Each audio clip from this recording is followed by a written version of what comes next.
आशा की किरण।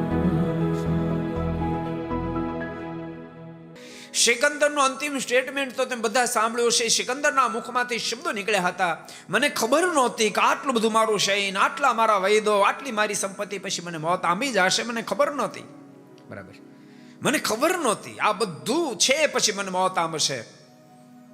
પણ આજ મારું મોત જ્યારે આંબી ગયું છે, ત્યારે તમને હું સંદેશો આપીને જાઉં છું. જ્યારે મારી મૃત્યુની શમશાન યાત્રા નીકળે ત્યારે મારી સંપત્તિના બે બધું ઢગલા કરાવજો.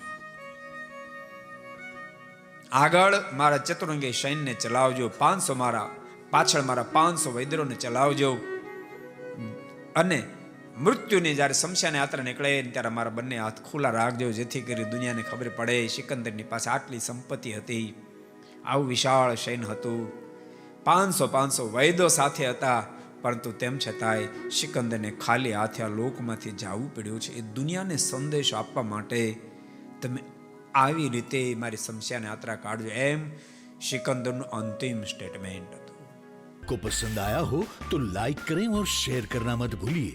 सब्सक्राइब करें सरदार कथा चैनल को और बेल आइकॉन पर क्लिक करना मत भूलिए लेटेस्ट वीडियो सबसे पहले पाने के लिए.